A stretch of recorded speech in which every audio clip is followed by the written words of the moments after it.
இரவு வணக்கம். என்னம்மா ஆஸ்பத்திரிலாம் போயிட்டு வந்தீங்க, என்ன சொன்னாங்க? ஹாஸ்பிட்டலுக்கு தான் போயிட்டு வந்துட்டுருந்தாங்க. நாளைக்கு வந்து ஹாஸ்பிட்டலுக்கு போக சொல்லியிருக்காங்க. வாசன் ஐகரில் தான் பார்த்துட்டு இருக்கிறோம். நாளைக்கு வர சொல்லியிருக்கிறாங்க. நாளைக்கு போனால் என்ன சொல்லுவாங்கன்னு தெரியல. கண்ணெல்லாம் இன்னைக்கு செக் பண்ணி அனுப்பிட்டாங்க. அனுப்பிட்டு மறுபடியும் சரி நாளைக்கு காலையில் வாங்க அப்படின்னு இருக்காங்க. நாளைக்கு காலையில் வர போகணும்.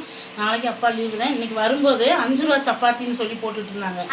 ஆமாம், ஆனால் பாவம் அந்த பொண்ணுக்கு வந்து ஒரு கை வந்து ஆக்சிடென்ட் ஆயிடுச்சான். அது சுட்டுக்கிட்டே இருந்துச்சு. அவங்க அப்பா நுப்பாட்டி வாங்கிட்டு போவோம் அப்படின்ட்டு நாங்கள் ஒரு 16 சப்பாத்தி வாங்கிட்டு வந்தோம். 5 ரூபா சப்பாத்தி. இது சூப்பராக இருந்துச்சு. பாவம் அவங்க பார்க்கவும் எனக்கு கஷ்டமாயிருச்சு. அப்புறம் நம்ம இருங்க வாங்கிட்டு போகலாம்னு. சூப்பராக இருக்குது சப்பாத்தி, நல்லாவும் இருக்குது சாப்பிட்டா. அது ஒரு கையை வச்சுக்கிட்டே அந்த பொண்ணு போட்டுட்டு இருந்தாங்க. பையன் +1 படிக்குதான். அந்த பையனுமே வந்து சப்பாத்தி சேர்த்து கொடுக்க அவங்க அப்பாவும் பையனும் அவங்க அம்மா போட்டு கொடுத்துட்டு இருந்தாங்க. அதனால் எங்களுக்கு பார்க்க கொஞ்சம் கஷ்டம். நல்ல மனுஷன். நான் பேசிகிட்டு இருந்தேன். அப்புறம் பேசிவிட்டு நான் வாங்கிட்டேன். இங்கே குருமா வந்து வாங்கிட்டு வந்தோம். அங்கே குருமாவும் கொடுத்துட்டாங்க.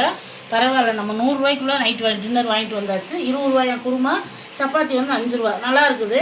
நைட்டு வச்சு மதியானம் வச்சுட்டு போனேன்னா இது வந்து நாட்டுக்கோழி கிரேவி இருக்குது, தண்ணி குழம்பு சூப்பராக இருக்கும். இந்த சப்பாத்தி ஊற்றி சாப்பிட்டா நான் மாவு இருக்குங்க அப்படின்னு வந்துடும். எல்லாருமே அக்கா எப்படி இருக்குது, உடம்புக்கு நல்லா இருக்குது, கண்ணுக்கு என்னக்கா பிரச்சனை அப்படின்லாம் கேட்டிருக்கீங்க.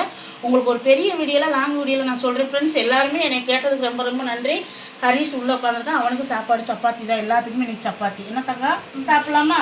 சரி, இந்த வீடியோ உங்களுக்கு ரொம்ப பிடிச்சிருக்கு. முறுக்குக்கு கவர் எல்லாமே வாங்கிட்டு வந்தாச்சு. முறுக்கு மிக்சருக்கெல்லாம் கவர் வாங்கிட்டு வந்துட்டோம். சரி, வரும்போது எல்லாமே நம்ம கவர் போட்டுறணும் அப்படின்ட்டு எல்லாருமே வந்து கேட்டிருக்காங்க. அவங்களுக்கு பூரா கொரியர் போடணும்.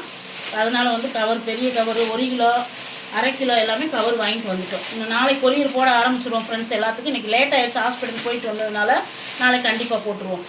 Bye friends, thank you.